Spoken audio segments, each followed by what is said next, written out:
I want to respect everybody's time, so I don't want to start too late. It's a couple minutes after 6 now. People are still filtering in. I just want to point out that we do have a sign-in sheet and some cookies over there from Mother Hubbard's. So please, if you have not already signed in, it's just helpful to know how many people showed up so that when it comes time to discuss this, that we can say that we presented it to a group of people. I don't like doing things in a silo, so thank you for coming out tonight, spending your Wednesday evening with us. My name is Corey Mack. I am a transportation engineer and planner for a consultant, WCG. I am working on this project, the scoping study for intersection improvements at 104 and exit 19 and the SASH, the St. Albans State Highway. I'm working with Mike LaCroix from VTrans and the rest of our team here. Ken from Du Bois and King and some others around the room. Representing the Agency of Transportation. Thank you very much for being here tonight. So I just want to start off with just a little primer on what we're doing here and why we're here tonight. This is the project that we're working on is an intersection scoping study.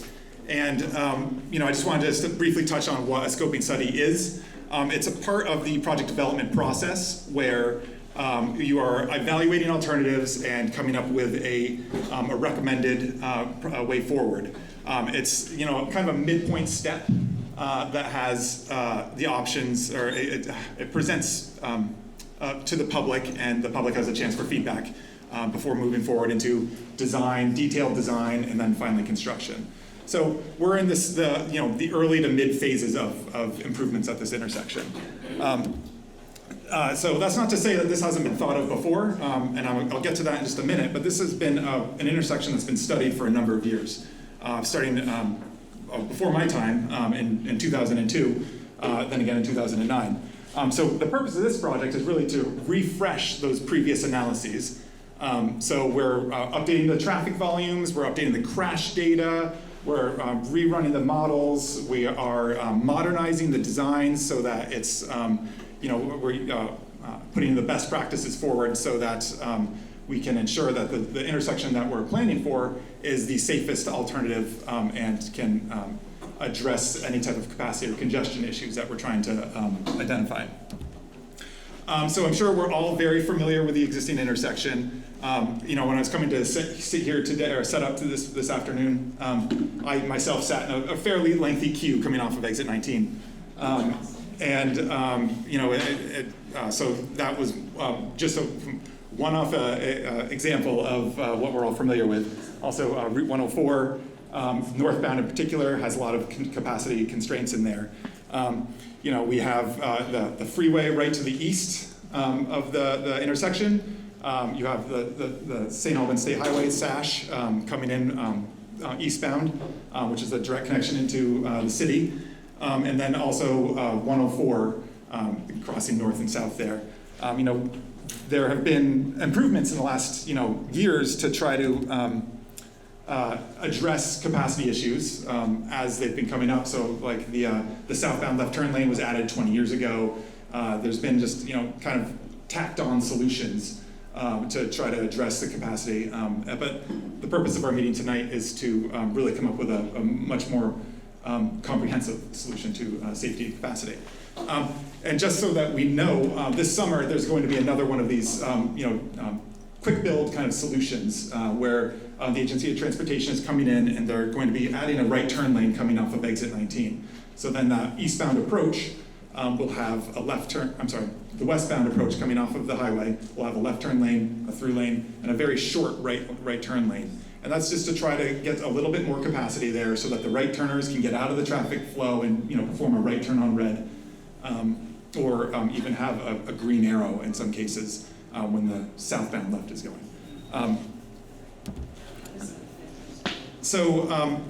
Just to talk about the issues that are pretty well known here. There are no existing bicycle or pedestrian facilities here at this intersection. That's obviously a concern because we have the Collins Pearly on the southwest corner, which has a lot of athletic activities, people walking and coming, especially coming from this location here. So we have these demands across the SASH, the State Albany State Highway, but no way to get people across it. So that's an identified big concern. There's continued development in the area. There's developments being approved south of the intersection. There's a large swath of land that could be developed in the future, and we want to make sure that we're allowing for continued higher density development in the town, so that we can have people living where they want to live, and where we want to concentrate development. So there's that additional growth of traffic that would come with that. We have identified the intersection as a high crash location. So that means that there's an inordinate number of crashes that occur at this intersection and near the intersection. One of the main goals of this project is to improve the safety for everybody, motorists, for bicycles, for pedestrians, anybody that's going to travel through the intersection. And then, of course, congestion issues that I was just referring to, and then very specifically that short weave coming from the southbound exit, crossing onto the northbound exit. So there's this, if traffic wants to turn left, they have to cross, or if you want to turn right, you have to cross. So just trying to identify that issue and then moving forward. Can everybody hear me? I just want to make sure. Okay, great. We've done this is kind of just tacking onto the idea of continued growth. This area has experienced a lot of growth. It's one of the fastest growing areas of the state. We have this is just kind of to give a relative direction of the amount of traffic growth that we're expecting. The freeway, I-89 on-ramp there and off-ramp has the most traffic volume, but we're actually kind of projecting that to have the smallest growth because it already is so large. Whereas the northbound 104 has a very low volume now, relatively, but we're projecting that to have the highest growth. So that's just the kind of consideration that we've been looking into for this. So this kind of just gives you a relative perspective of where traffic is currently and where we're expecting. And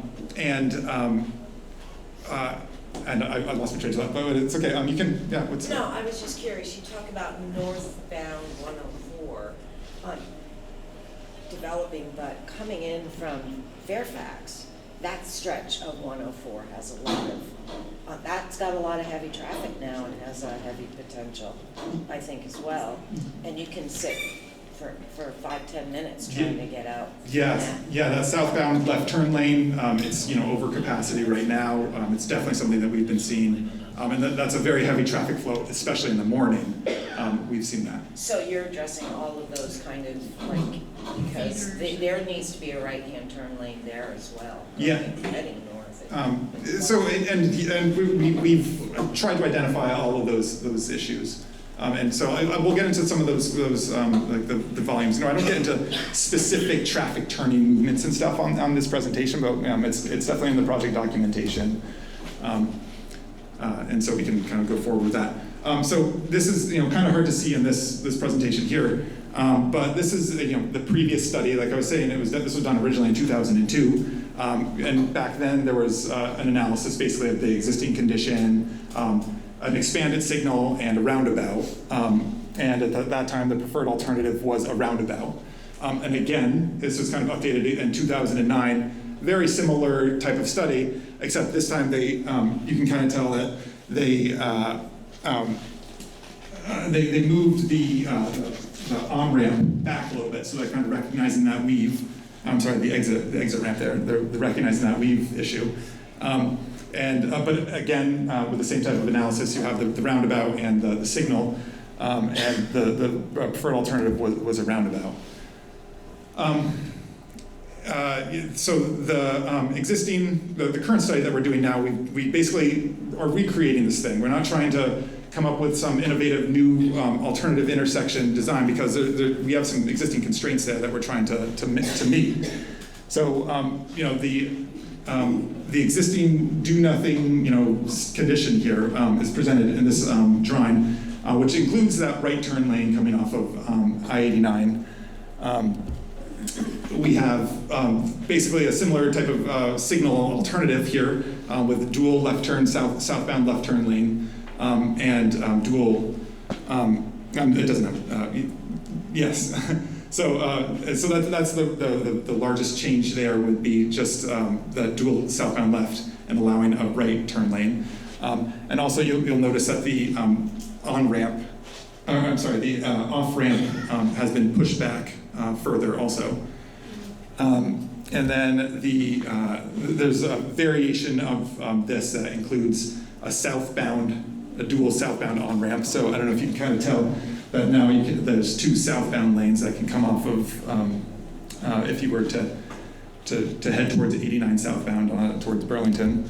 And this is sort of what that merge would look like as you are heading south. And then finally, the third alternative being a hybrid roundabout. And when I say hybrid, what I mean by that is there are two circulating lanes in certain sections and then one circulating lane in other sections. And that's just a way to maximize the capacity of the roundabout while also minimizing the exiting lanes at various points so that there's fewer crossing points for pedestrians. So it's a way to try to have the most capacity of the roundabout with the least conflicting points. I'm going very fast too, because I want to be able to have a conversation at the end. So if we can always come back and talk about things in greater detail, especially when I come to a slide like this. So this has a lot of very detailed numbers in here, and what this is our traffic model. So what you'll see here, 3 columns, one with the existing signal with the blue, and that's as if we did nothing in 20 years, what it's going to look like. And that basically, the blue means that it's level of service F, which is a way to describe traffic conditions, which is not good. You'll see it's well over capacity. That 1.2, 1.4, anything over 1 is not good. And the delay is very high. So what that's showing is if we don't do anything, we're going to be in a pretty poor traffic operation condition. And then there's 2 other columns there, and that's the alternative with a roundabout and an alternative with a signal. The key thing to kind of point out with this is that they both perform fairly well. There's 2 different ways to do traffic models. Well, there's many different ways to do traffic models. This is one output model. We have another output model that we did, which is a microsimulation, which is where you are basically evaluating it with the level of randomness involved. So cars are coming at various points, and so that gives us a different sense of results. And this shows that the roundabout has some issues in the PM peak hour and the AM peak hour in a couple of different scenarios. So that's just one way to look at it. It's not necessarily that this is the correct way or not the correct way. And the other thing that's really interesting to point out from this is also that same roundabout analysis, microsimulation analysis, where it shows it over the course of the day. So what you'll see on this one is in the peak hours, it doesn't perform as well as the signal, but for the rest of the day, it's like smooth sailing through this intersection. So that's the primary difference that I wanted to point out with this. And again, it's not necessarily the only way to analyze an intersection is with this. And a model is only a model, and it's only as good as your inputs.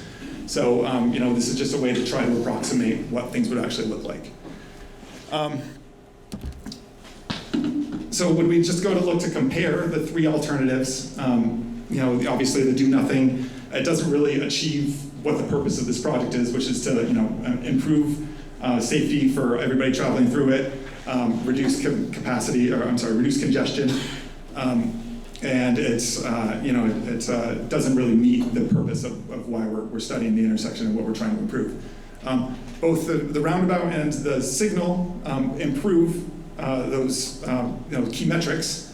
One, they have different cost implications. Roundabouts are well known for having an improvement in crashes, in that the severity of crashes is generally is reduced. So while the number of crashes may not change all that much, there'll be a less. They won't be as there will be fewer injuries. So that's definitely something to consider and how we evaluate this kind of thing. When we look at impacts, the signalized intersection has turn lanes that go way up the highway, which has more of an impact to right of way, or utility poles and other things like that. So while the roundabout has a little bit more of a footprint at the intersection, the approach to the intersection has less of an impact. So that's an interesting way to look at it also. And then when we talk about environmental concerns, both will have some minor impacts to some of the wetlands. There are class 3 wetlands, which are disconnected upland wetlands that are fairly common. The two have kind of similar impacts for their environmental resources. So I went through the alternatives really quickly there, and we can go back to look at them. But just to kind of end this presentation and get into the discussion, we're going to get the feedback from today, and kind of summarize it and try to come up with a way forward. And VTrans will take the results of the study, whether it was a past study, and all the conversation today, and present a preferred alternative to move forward with into the design and to those next stages of project development. Whatever happens, it will certainly be multi-years from here before there is a action towards the final intersection design. So this isn't going to be decided tonight and then shovels in the ground tomorrow. Can you just narrow down what multi-years means? Are we talking 20, 10-ish? It's hard to tell. It depends on the alternative that's presented and proposed, and the right-of-way impacts that come out of that. Okay. I would, I had an estimate in here, between 4 to 7, 8 years or something. So, that's depending on getting funding and then moving forward with the right-of-way and all those things. So, it could be on the shorter end, could be longer. So. Probably, if you look back to the previous studies, they said that it would be done by now. So, if that gives you a sense of where it could go, also. So,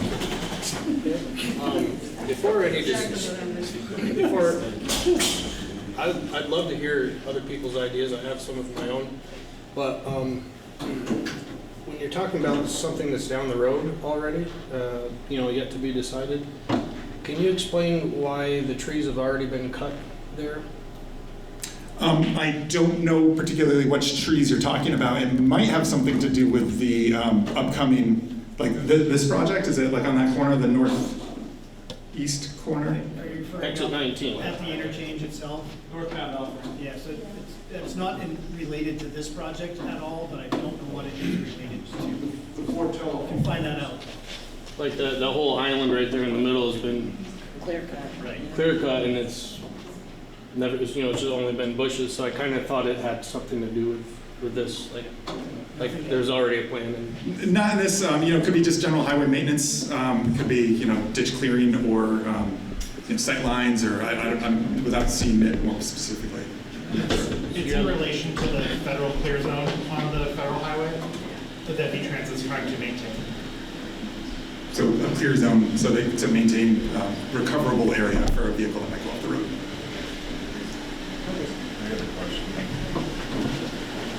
You presented 3 options, even out in the middle one, wherever you have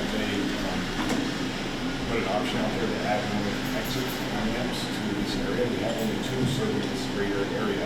About to put one Fairfax. Why do they have to come all the way here to go up to Fairfax? But we're closer to Fairfax. Put another exit in the middle of town for people who want to work in the middle. You live in the north, take the north exit. You live in the center part of town, take this one. You live in the south part, have more off-ramps and on-ramps. So I don't know if you heard the question. It was have we looked at system changes to I-89 for more opportunities for access to the highway? No, not as part of this study, but I know that VTrans definitely does monitor and do all kinds of studies on I-89 and the various accesses and how it's used. I know that there is capacity that could be made at this intersection that would be cheaper, easier, and faster to build. Right? I think that would be improvements here would help the system in a quicker timeline and a lot faster to implement than any type of new highway off-ramp. I have another question. Before we just jump into the discussion, that is like the next slide. I just wanted to make sure that we do this, and I guess that was the next slide. So, and I want to make sure that we do it like in an equitable fashion and everything too. So I'm going to go over here first, and in the way back. Thank you. I'm curious, what's the estimated cost for the second and third alternatives, and what are the proposed funding sources? So at this point, this is a conceptual cost estimate, right? So that's very much, I want to make sure that that's clear. We have about 3.3 million for the expanded signal and 3.7 million for the roundabout.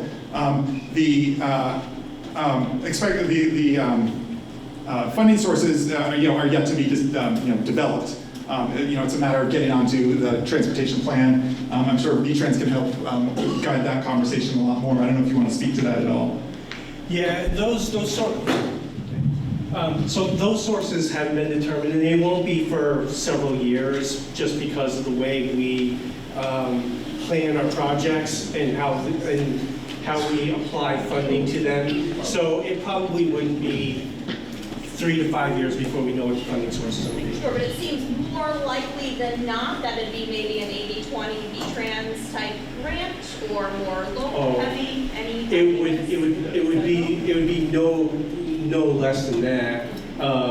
In most cases, if it's a safety-driven project, they're usually 100% federally funded, but they could be 80-20, it could be 90-10, depending on what it is. Federal, state, not federal town. That's right, it'd be federal, state, not town. That's right. Thank you.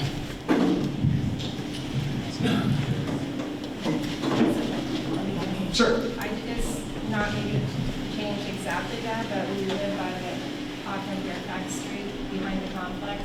And I've noticed that a lot of people that come out of the industrial park, they don't go down to the access and try to go up the access to get on the highway. They get out of the industrial park and go to Fairfax Street. And that backs everything up at this lake that we're talking about. Absolutely. So I think what you're kind of referring to is just the fact that this intersection is currently overcapacity. So people are trying to sneak around or find their easiest ways and to turn right instead of trying to turn left, or doing whatever they can to avoid congestion. And that's really what this is trying to alleviate, to kind of address, is that that alternate route kind of seeking. Shortcut. Yeah, exactly. Shortcuts through Which neighborhoods. says, I think it said trucks aren't allowed on Fairfax Street, but lots of look at that. Yeah. And the speed limit isn't taken care of either. But they all go from the industrial park right up Fairfax Street and then up to the highway. They don't go down yet. Well, hopefully this an improvement to the intersection that address the capacity would allow people, the trucks and general traffic to utilize the state highway, which is definitely built for that type of volume. At least the main parts. Right there. I can't see the tiny print, but are there plans for pedestrians or bicycle lanes? Sure, and I'm glad you asked that, because I definitely went through this really quickly. So, for the, as we know, the existing condition has none of that infrastructure. The signalized intersection includes crosswalks and walkways on approach on each approach.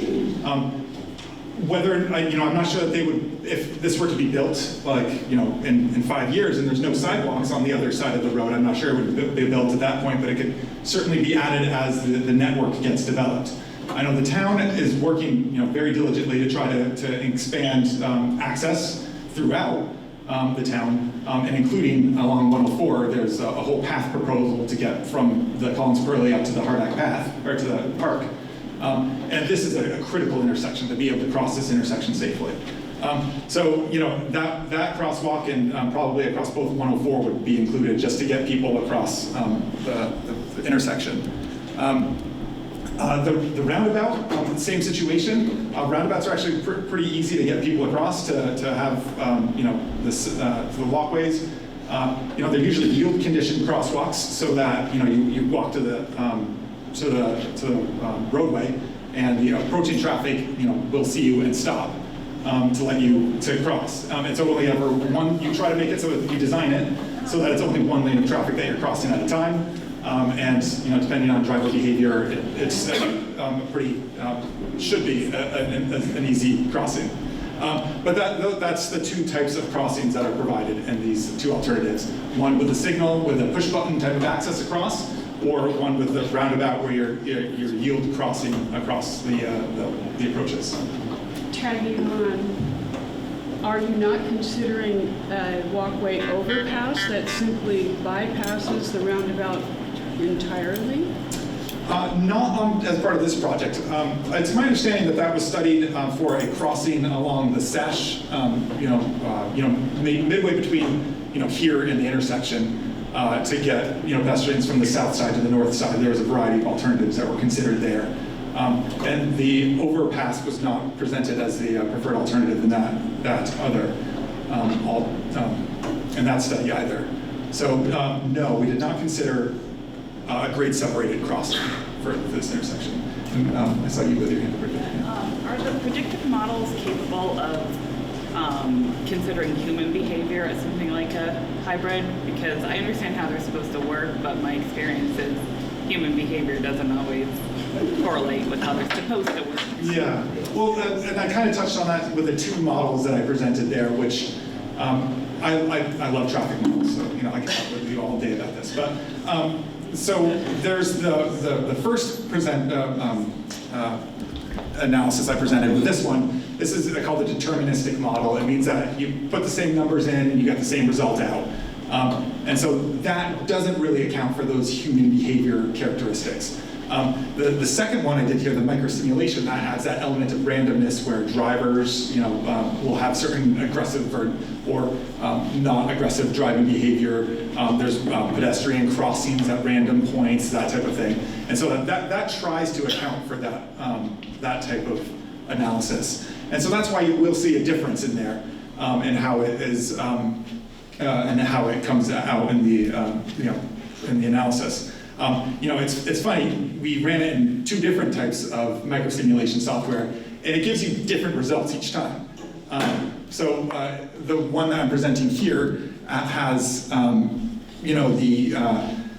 northbound and southbound 104 as being, the overcapacity approaches, but the other version of a microsimulation software, which does it a little different, doesn't have it on those approaches. I think it was the Sash approach had more of a congestion. So that's all to say that there's no perfect model, right? So we're just trying to do our best to figure out what would happen.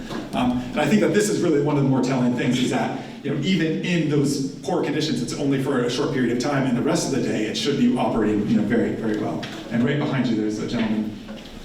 So roundabouts are excellent ways for traffic to flow freely and reduces collisions, but what about the businesses on either side?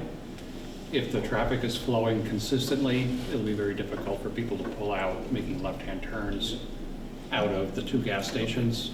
Yeah, so that's a good question. Like, kind of with the way that your question being that if there's more free-flowing traffic on 104, that the side streets won't have gaps in the traffic to pull out.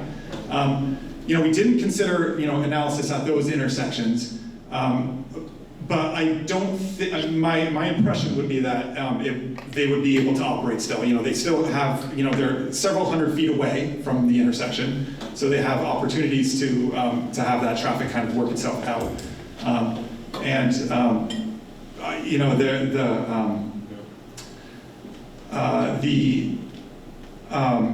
The signals have those opportunities for, the gap. Yeah, the progression of traffic and stuff.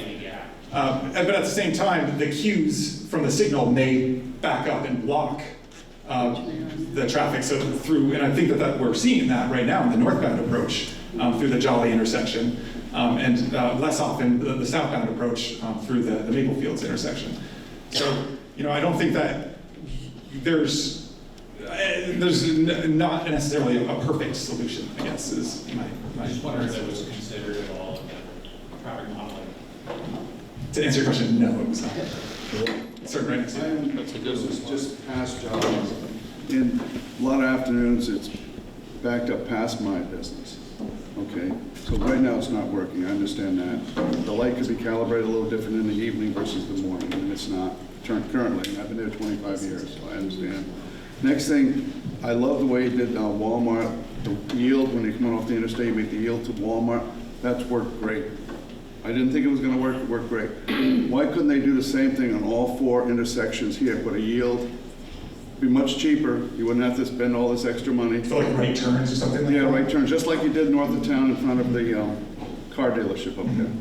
It's worked great. Yields are great. Yields are great, much better than spending all this money on a roundabout that's gonna get a lot of little old ladies, and I might be one of them, stuck in it.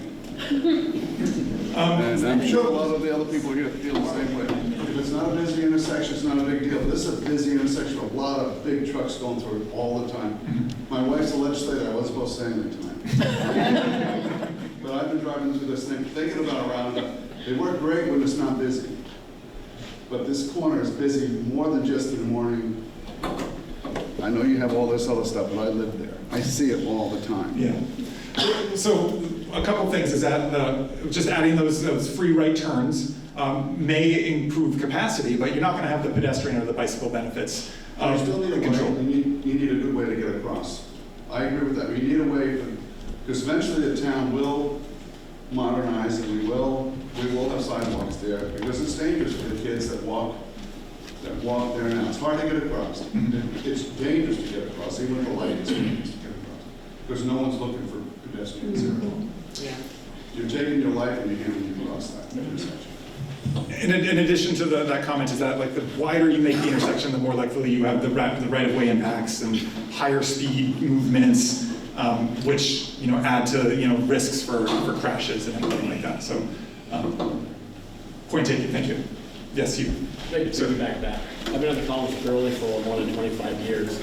I've always wanted to slow the traffic, to slow it down going by the complex, because we do have a lot of kids there. There's no crosswalks for them. With the development, the store, the hotel, we got people, groups of 10 people, 15 kids, haphazard running across the highway. In this project, if we went with this, could we, at the same time, slow the approaching traffic? So, that's usually one of the good things about roundabouts is they provide like a traffic calming solution, especially when done in conjunction with other things. I could definitely see that there would be a need for, other features along 104, closer to Collins Pearly to get to the land uses on the other side of the road, whether it's the hotel or the Jolly or. It just seems like you're going to go either one of the options, which I like roundabouts themselves, but if we could slow that down, we could put a crosswalk, blinking lights in for the kids and people in the hotel, but then it's getting more developed over there. And I sometimes leave work, I see 20 kids coming up in a fence and running across the highway, and that's going to be a catastrophe one day. It scares me. Could that be one of those overpass, caged in so they can't jump off from it type of things? It could be, but I just because then that wouldn't slow down the traffic at all. I still like to slow down. It's even hard. You're coming on businesses or Collins Pearly, the traffic's going too fast a lot of the time. And it's just, that's a congested area, and I don't know, and I've been told by the state you can't do it because that's what's safe, but I don't think it's safe. So how do we go about changing that? Well, that is a little south of the intersection that we were scoped to study on this one location.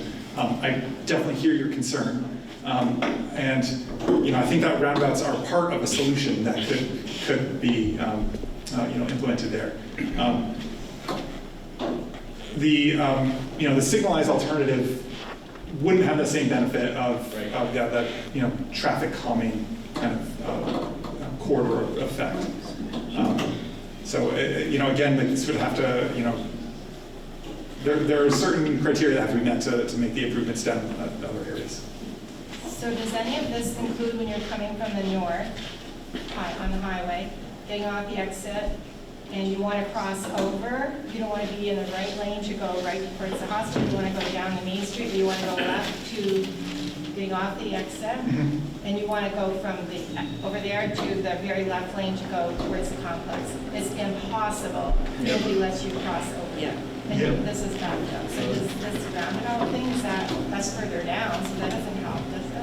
So this length that's designed in here is addressed, has been specifically chosen and designed like that to account for the queuing that we would expect in the peak hours, and like the future, to allow you to be able to enter right here, assuming that there's nobody coming on the other one. Still yield control. They will not let you, these two lanes want to go straight, they are sick of sitting at the light as they get off the highway at night, if it's coming from Burlington or wherever.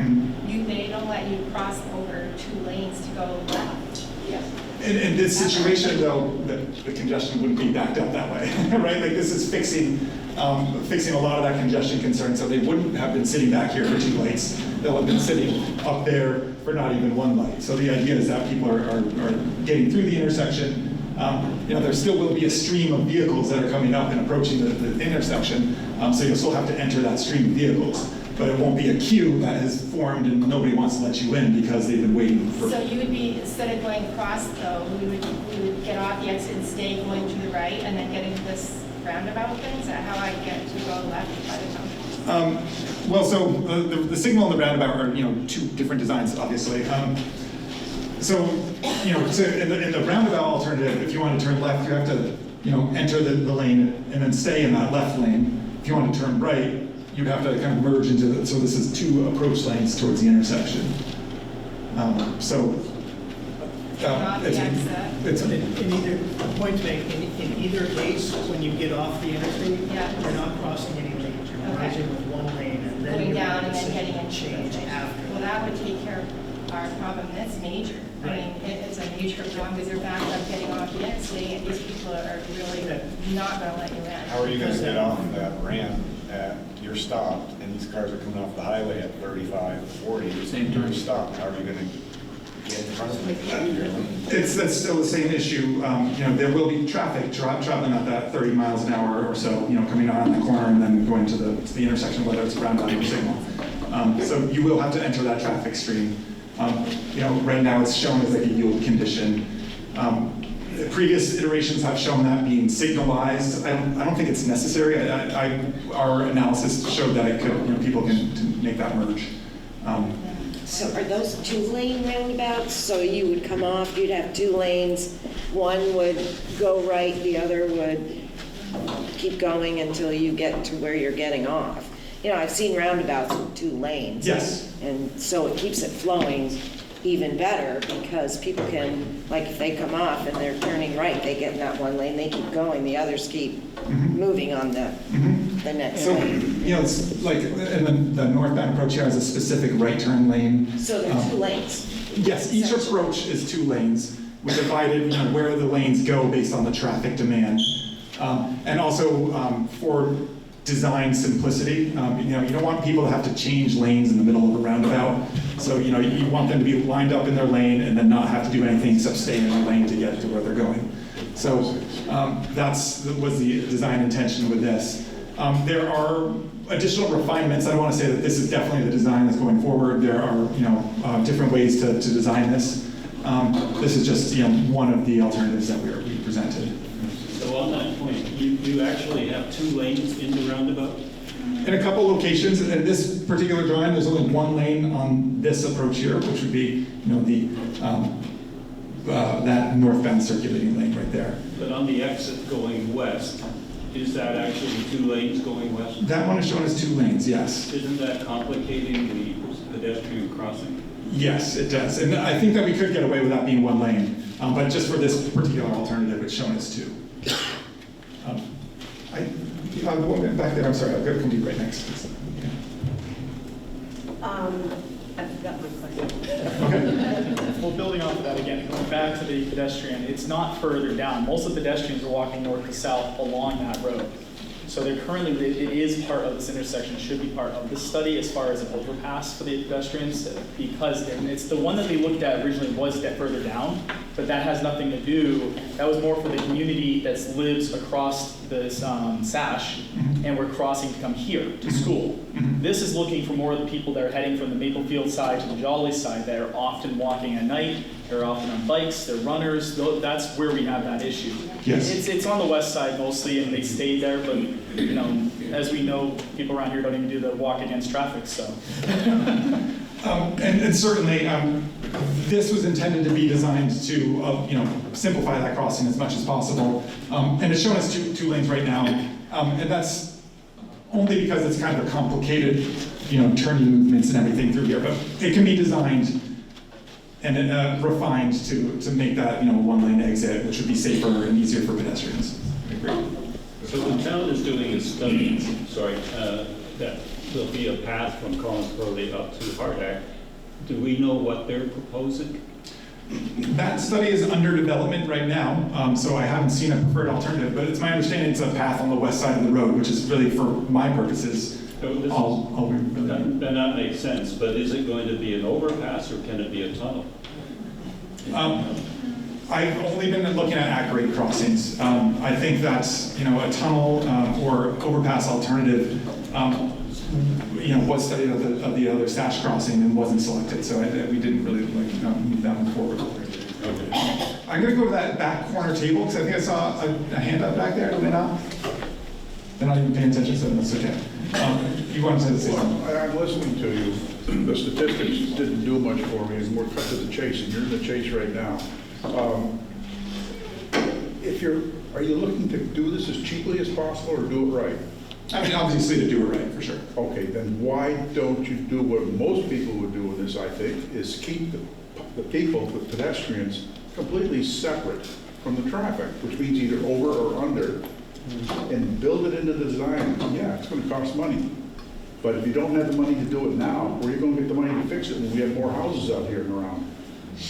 Do it right. Separate the people from the traffic.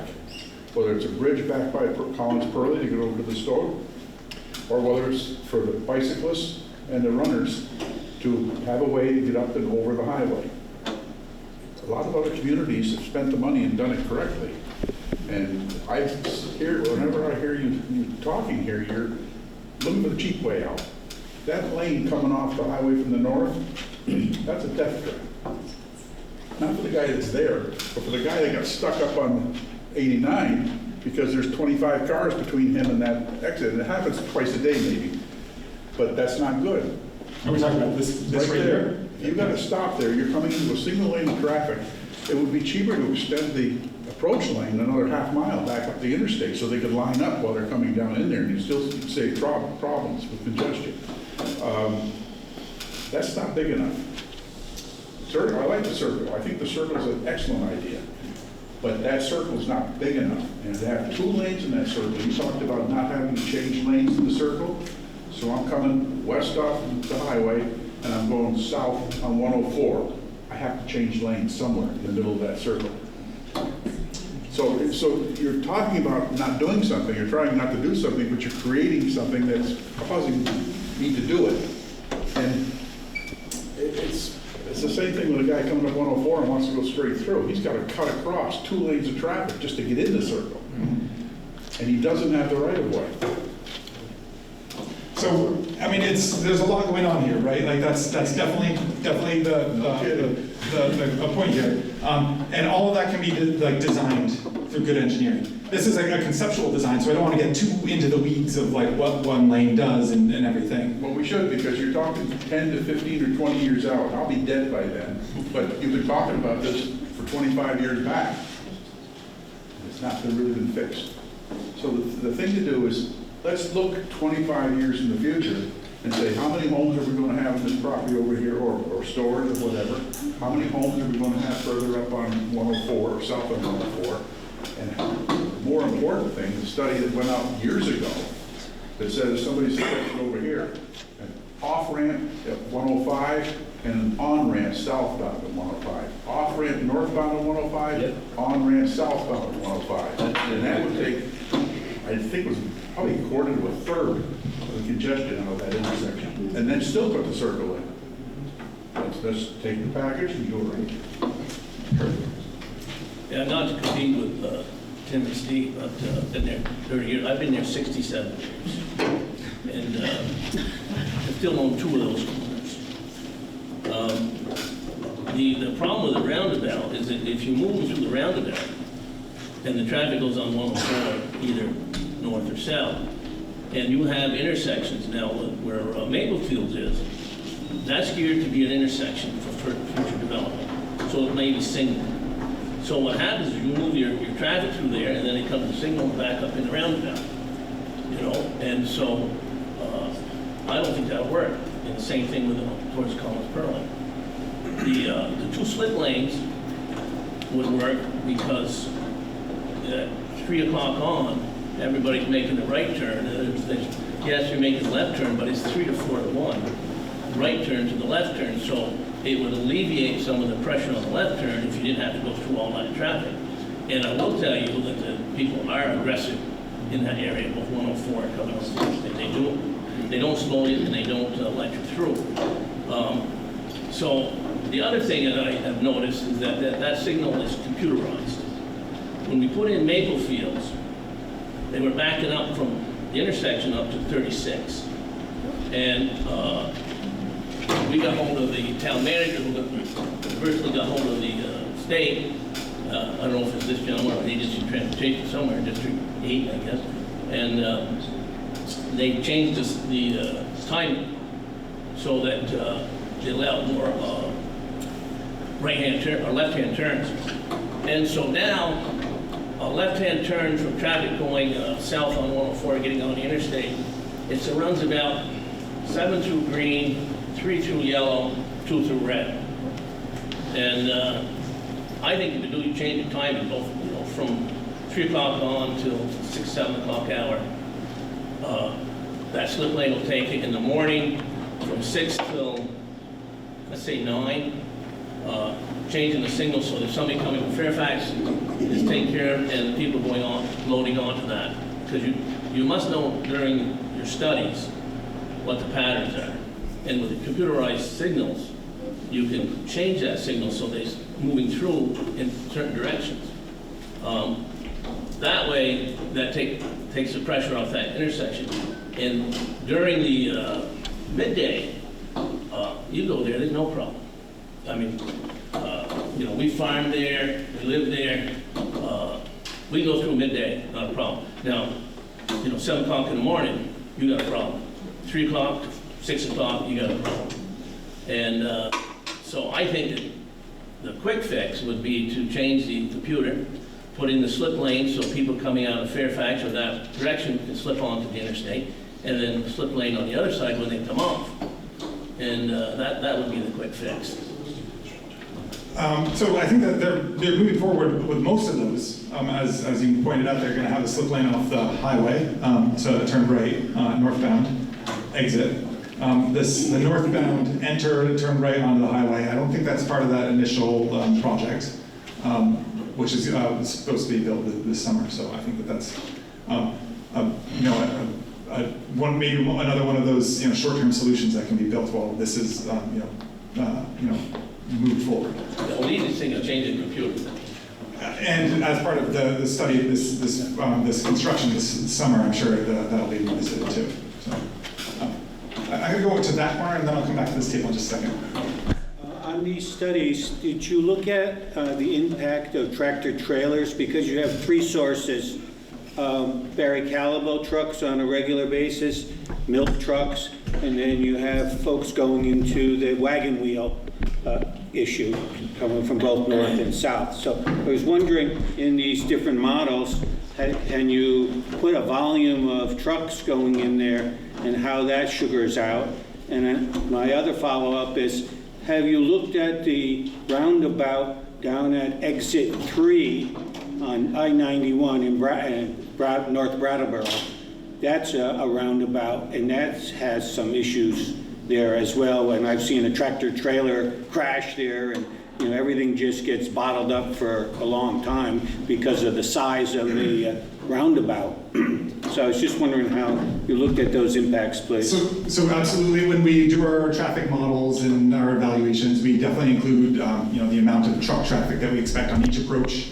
And so that was definitely something that was added into our modeling and our evaluation. And as we looked at, the improvements that we need to make, one of the big conditions was that short weave for like a southbound truck that on I-89 that wants to go to Wagon Wheel, they have to do that really short weave, which we've talked about in other conversations about being impossible in a small passenger car. So, we're trying to address those issues. When you're talking about I-91 exit 3, that definitely is an intersection that's had its challenges. And that was built as what I would call a 2-lane roundabout. And they've recently redesigned it and turned it into a 1-lane roundabout where there's only one circulating lane. And that was to address some of so that each approach has 2 entering, but each one has a right turn lane and then a circulating lane. So that's a way to try to avoid those conflict points. Because we have such high left turn demands on this project, especially that southbound left, we really can't do that exact model here. But we're trying to figure out a way that we can avoid having too much conflicting turn traffic in any approach. Any time that there's a crash in an intersection, it's gonna muck up the whole thing. So we're trying to design safest and least and avoid as many conflict points as possible. I said I'd come to you next. Yeah. Kind of picking back off of that one, have you thought about buses? Because the complex, because I went to the local high school, and you get bused up to the complex almost all day. There's a bus going back and forth in different lanes, and this school have you go through that intersection and go pick up some kids. Have that been thought about at all? So yes, in the sense that we discussed, heavy vehicles and buses are included with that classification as trucks. So we did consider that, and we look at specific movements and everything too. So there's like the right turn, the eastbound right turn or the northbound left turn. So we did try to include that in our traffic volume projections. Yes. I'll go here. Yeah, thank you. Yeah. If you went back to the light model. Okay. And I agree with this gentleman over here, but I also know that when you're going north on 104, coming out of Fairfax Street, because I have the same, it's kind of weird to me that you have a small left-hand turn lane to go down west, and that light, and then the light across from you, you guys are going this way. Those 2 lanes should be going at the same time. The people turning right to get on the interstate and going straight, and then the people turning left to go into town. And the same is true when you're coming from the other direction. So you have this lane here turning left, and then you have the lane coming in turning left. So they're both going at the same time, instead of all those lanes moving at the same time. And that light on that 104 intersection going north is not long enough. At the most, you get 3 cars through.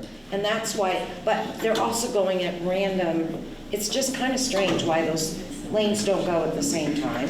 These lanes don't go. Those going west and east, they go at the same time. Yeah.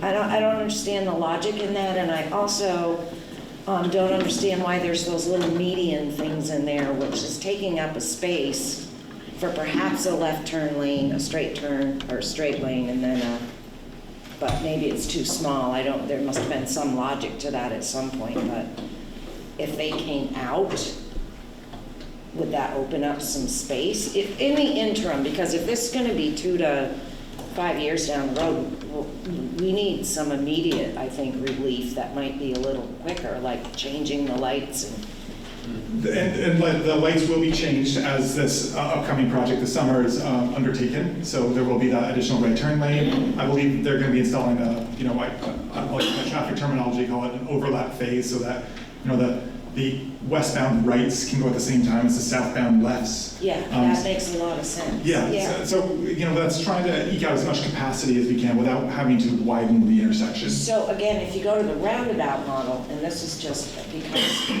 my experience is people in this state aren't really used to roundabouts.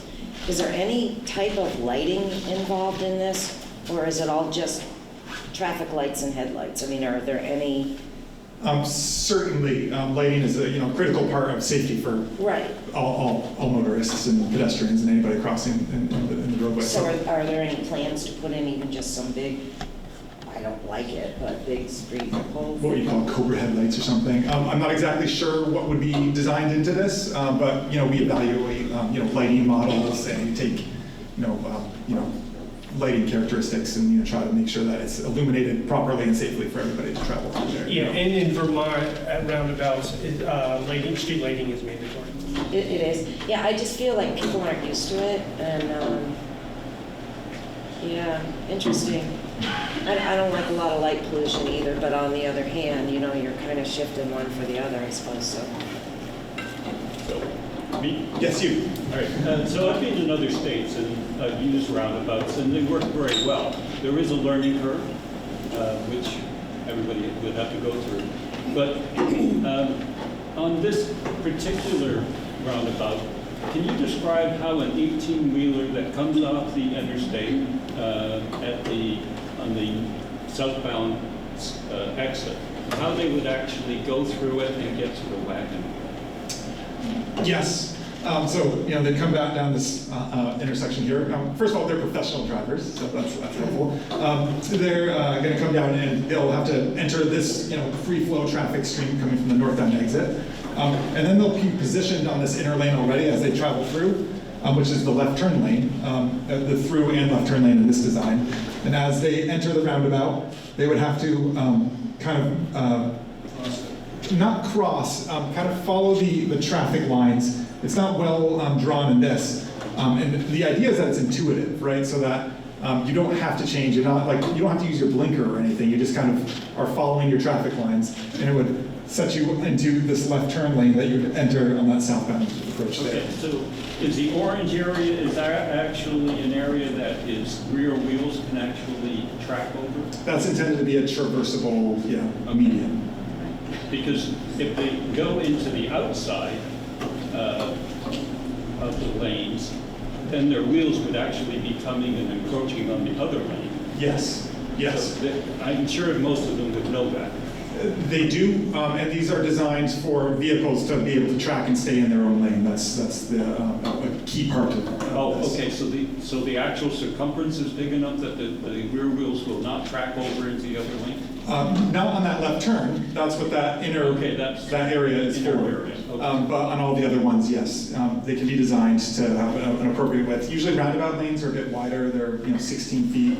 They're designed for the turning movements inside. That's the one issue I found going through roundabouts in these other states is you've got to be careful following an 18-wheeler because they can actually cross over into your lane. And right turns are also a consideration too, because that right turn off tracking can be significant also, as you'll see with this kind of flare on that northbound right. That's what that's kind of intended to kind of address. In that back corner, and then I'll come back to you. In this current model that you're doing construction this year, for the northbound exit lane, is that going to be increased from 1 to 2 lanes? So as you're going around that curve, is there going to be more lanes there, or only when it straightens out? So do you mean like northbound coming off the highway? Yes. Or northbound from 104? Okay. No, northbound on the highway, exit. So it's really only widening the approach between the intersection and the southbound on-ramp. Like this is really just the stretch of work is right in this location here. And what the pavement width isn't really increasing. It's really just removing that median. I forget where that conversation came from earlier. Yes, so removing the median and using as much of that road space as possible to provide that extra capacity.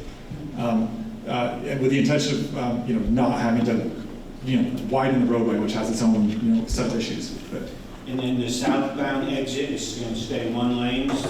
Yes, the southbound exit doesn't really change at this point. And so, I mean, that doesn't resolve the issue that we were talking about earlier with that short weave, with all the, the congestion that builds up well through this intersection. I'm sorry, I was going to say you took that. With regards to the roundabout again, knowing Vermont is a snowy state for a third of the year at least, and our plows do a great job at removing our road markings. I looked at your design over there, it makes sense if you see the road markings, where to merge and where not to. Is there any design plans for Vermont and northern states specifically that alleviate the fact you can't see the markings in the winter? And a 2-lane roundabout quickly becomes a 1-lane roundabout? So there are like special treatments that they can do, so like recessed pavement markings to keep the plows from, doing that. And that is something that is often brought up in those types of situations where road markings become critical. So there's special design, special paints that can be used in high traffic areas. But also, I'm sure that it would be a high a priority area to make sure that it's maintained and updated. And probably one of the first places that's repainted in the spring. And yeah, and we work with our maintenance districts to make them understand where they need to plow, what the lanes are. They're already going to be familiar with a situation like this where there's multiple lanes inside the roundabout. So they're going to send an extra plow through there so that they can do both lanes. You're going to have snow on the roadways in Vermont in the wintertime. It's just, there's no... Well, that's why I'm asking, like, for signage over the top. I've seen other states where they have the signs at the top that says like front, right, left turn. But to your point though, I have a friend that's actually in the highway department, and he said, I asked him why from Georgia to St. Albans, the highway's always kind of less kept in the wintertime, and he says the plows are based on per capita traffic. So Burlington's got 20 some odd trucks where we've got like 4. So that kind of becomes a concern for this kind of design. Now, I'm all for rotary, but I just want to make sure we're addressing all season as well as, like, your model should also take into account what is winter versus what's, the normal season. Say normal. That normal, right? What is normally normal? That's a great point. And at the same time, though, when there's snow on the roadway, people generally just drive slower to begin with, hopefully. So there's that. I've skipped you a couple of times, so I'd like to come back. Will you be adding a pedestrian light with the improvements this summer? No, that is not part of the project this summer. This is strictly trying to do a capacity improvement within the right of way. Is there any way of heating that roundabout thing, like the solar or something that, I don't know anything about where they could smell that area, I'm sure there's a way. I don't know. I don't know if I've ever seen that. Do you ever just keep it so that you always see people? I don't know if that's practical. I'm not sure. Yeah, we don't do that in Vermont. We have 17 roundabouts, and we haven't had issues with that so far. So not to say they couldn't be here, but generally speaking, folks have been able to get through roundabouts fine in the snow. How many of those 17 are single lane versus double lane, do you know? All are single lane. So this would be really looking at the first double lane in Vermont when we did this? Well, we had one and we took it away. And it was driven because of capacity issues, not so much safety issues. People weren't utilizing the lanes correctly in Brattleboro. And so what we did was we made some adjustments to it to kind of force driver behavior a little bit. This wouldn't be a true dual lane roundabout. This is what we call a hybrid roundabout. So yeah, it would be the first of its kind in Vermont. Unless Brattleboro gets built first, because there's four more planned for B5 down in Brattleboro. Correct. Yes. The first of its kind in Vermont, and we know people suck at driving roundabouts already. Is there an education piece? Not as part of this project.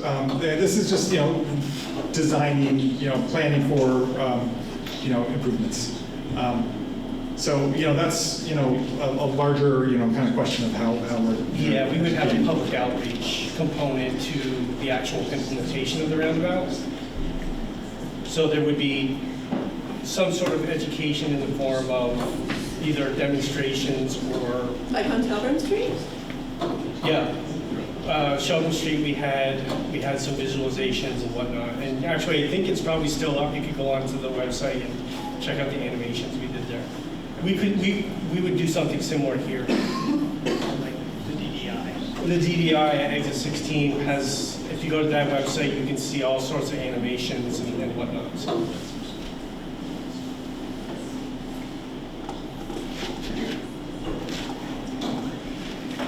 So I know this is a lot of questions. I don't see a hand. That's good. Oh, good, yeah. Just in the current construction this summer, are they adding a right turn lane going north on 104? No.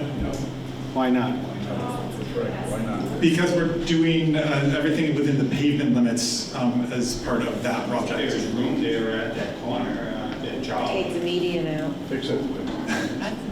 So, I mean, that gets into the location of the existing span wire, support poles, so then it starts being, it's my understanding the project that's going forward this fall, spring, summer, is, a capacity, it's a paving project, so they're not really expanding the pavement, they're just kind of working within the pavement and making small modifications where possible. Widening the pavement is a different type of project and also would have implications with the support poles. So it's my understanding that it just elevates the complexity of the project beyond what a paving project can do.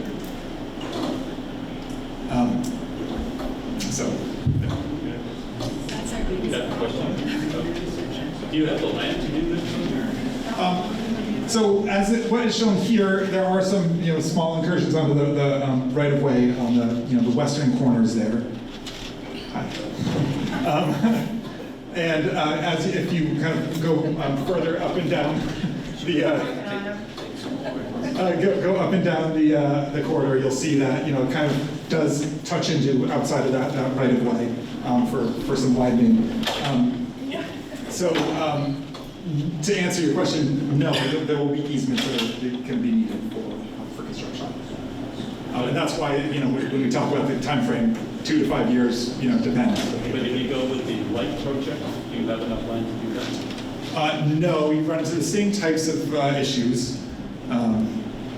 It's not so much right at the corners here, but you'll see that this turn lane that we're designing, goes way up off the page even. And so like that widening for the required turn lanes for the capacity, it has that roundabout, right of way impact. Excuse me. Is there no way to take that guardrail out? Yes, and just give us enough to get one car to go right on red. Or take the median out. We gotta do something about Take that. the median It's out. ridiculous. It's a huge quality of life issue. Yeah. Being there, 3 cars go through, cars back up to across from Collins Pearly entrance and beyond. It's horrible. That's a serious problem. So that becomes that larger, then I think there's that support pole for the existing signal. I don't think you can just take the guardrail is there to keep, it's all kind of banged up as you'll probably can tell, to keep trailers from trucks to overtrack and hit the pole, which then you have another issue from that. So it becomes kind of like a larger project when it's not as simple as just removing the guardrail and just paving it a little bit. Sorry. So this would be nothing. We all want to go right faster.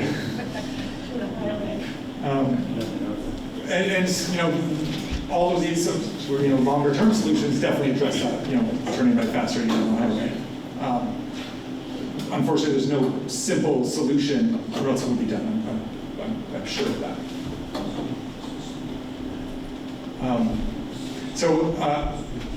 I don't know how everybody heard of this meeting, but there is a project website that has a lot of the information that we kind of went over today in much greater detail. So I invite you to take a look at that. If you have comments or want to submit more formal feedback or something, I'm sure we can do that. I think we'll put Megan in charge of that. Comments? Sure. Yes, sir. So after listening to all the arguments today, what's the actual decision process?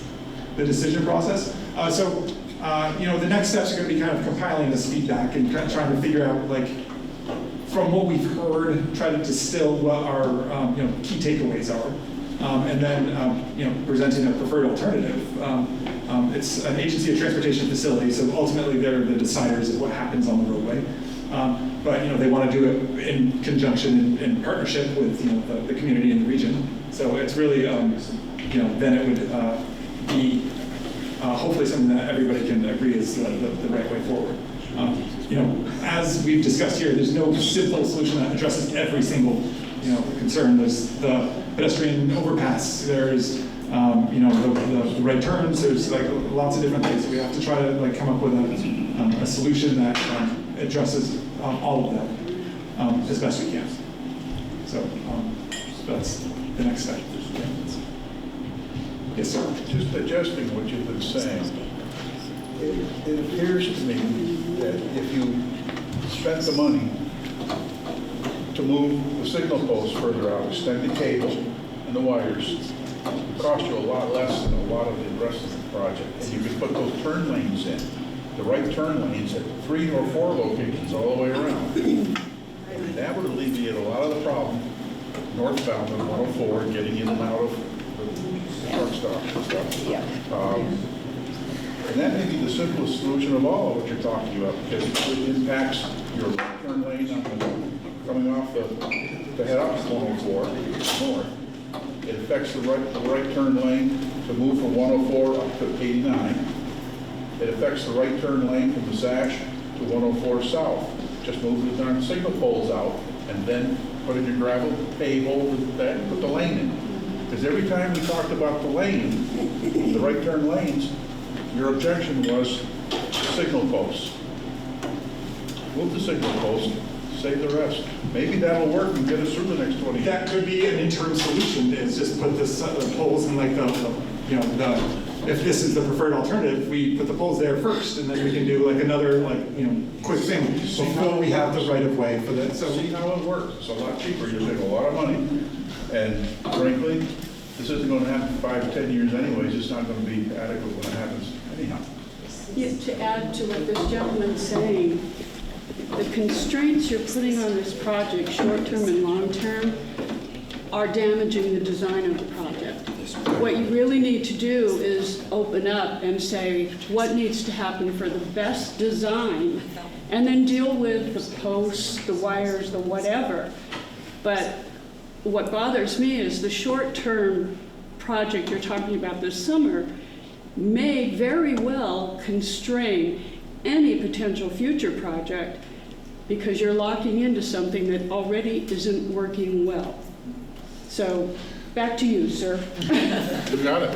You got it. I mean, I agree, and I think that the intention with this summer project is to just further, without spending any kind of additional capital, really, just eke out as much capacity in that intersection as possible. So I don't think that this summer project is locking us into one direction or path or whatever. That's what this project is for, is to identify the best long-term solution. But when I overlay in my mind the roundabout, and I'll admit, I've lived in places with roundabouts and I love them.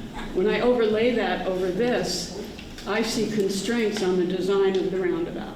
It's small. It's not small. The roundabout needs to be significantly large to deal with the size of the vehicles going through. None of that's really challenging if you look at well-designed roundabouts, but if you put constraints on it, because this is the way it is today, I'm very concerned about, one, if we'll get it, and two, what we'll get when we do. Just a thought. Yeah, okay. We're bonding. Sir? I have a question and an opinion. First, one opinion. To your point, the timing and changing the timing on the lights, that costs nothing.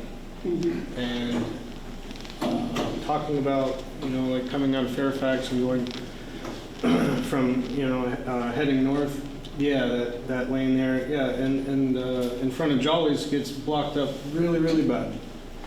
It's ridiculous, in fact. And it is like 3 cars get through or something like that. And I think a timing thing is really all it needs, because a lot of them just want to get on the interstate. Once you get on the interstate, you're wide open, and that opens everything up. I would really suggest the timing on the lights. And have the lanes go together, because you got people sitting in the long line and they want to go left and they can't because they can't get over there. So if you have those lanes, all those lanes going left, straight, right at the same time, I think it would help as well. Maybe from all 4 sides, have the timing just be a little bit longer.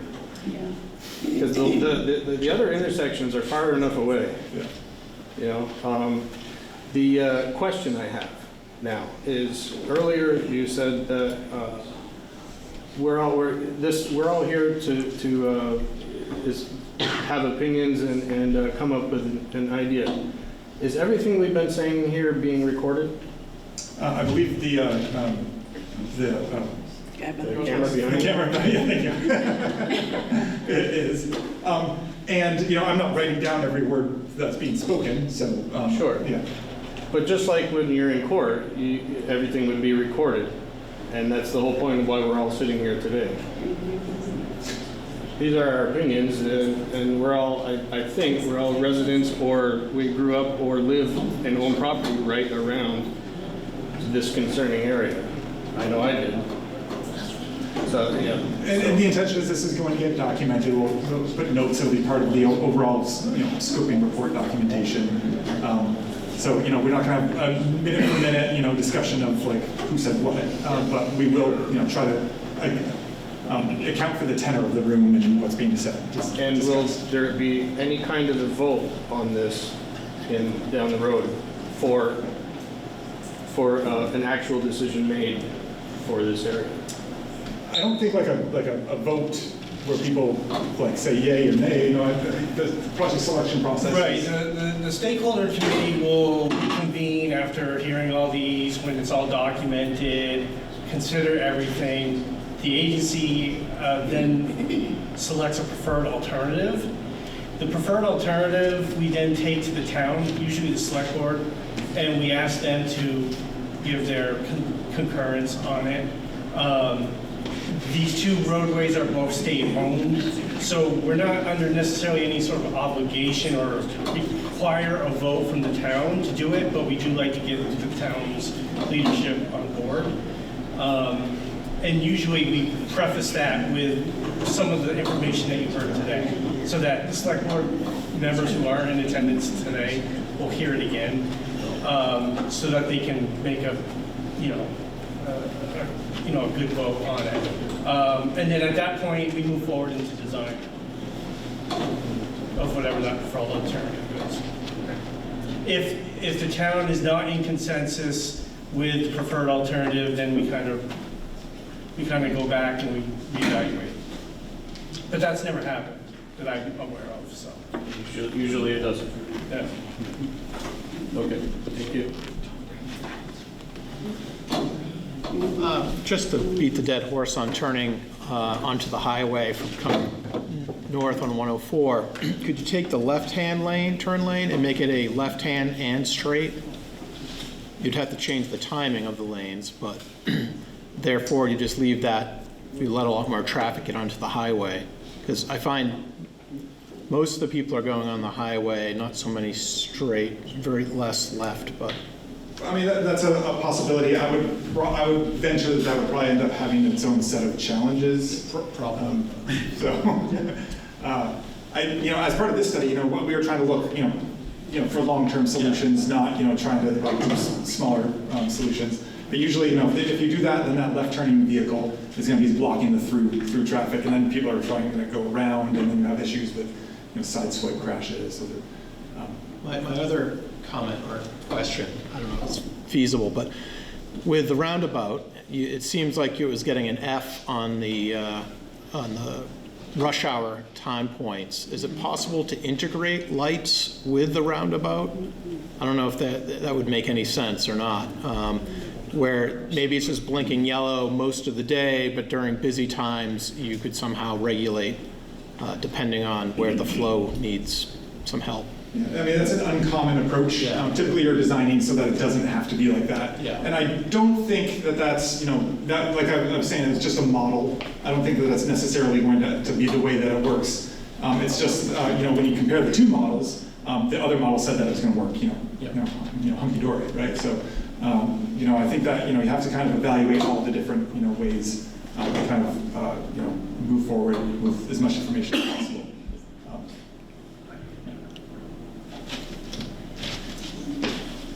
Last week, you installed 4 telephone poles on the corners. So what's the purpose of those 2 poles? Those poles are going to be for the new traffic light, the new traffic signal, or the interim traffic signal that they're installing in the summer. Yeah, they're trying to pull them away for sight distance reasons, and I think some of the existing ones out there are structurally deficient, so. So if you guys do go down the path of the lighted intersection, expand the signal, is there consideration for some systems like New Hampshire and Massachusetts have where they actually monitors traffic? It's like not at the intersection, it's not whether someone's at the light, they're further down, they're monitoring the throughput of traffic and adjusting the lights automatically.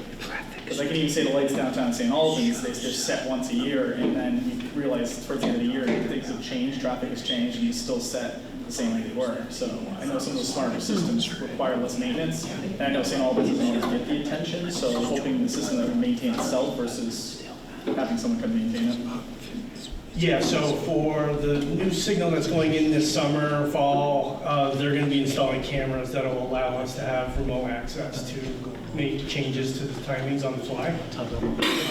We typically don't do that unless there's something, an event or something completely different has changed in the region. Yeah, the systems I'm talking about are automated. They're not camera-based, they're automated. So like they see an increase in traffic in one direction, they increase the time for the throughput. Yeah, adaptive. We do have adaptive in Essex and in Waterbury, but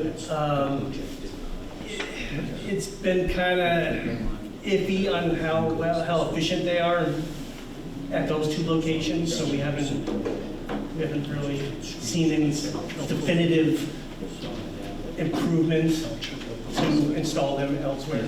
And my only other comment is when you come to the area that you're bringing a signal change to talk to a select board or municipal lead, we have a city here too that has 6,800 residents. I guarantee almost every one of them goes to that intersection at least once a month. So yeah, so in our stakeholders group, we have members from both the city and the town. Gotcha. Yeah. And the RPC. And the RPC to have a regional perspective too. What's the website to get more information, track, feedback, scores? I don't have it like up here on this. It's on the town website. You should be able to find a link to the meetings, and then on that meeting announcement, there's a link to like the project documents. You got your hand up back there? No. Oh, okay. Well, it's close to 7:30. I know I haven't had dinner. Those are very large cookies, so that's probably going to be thank you all for coming out. If you have more comments or anything, please feel free to, send an email to or to get in touch with the project team somehow. I appreciate it. Thank you. Thank you.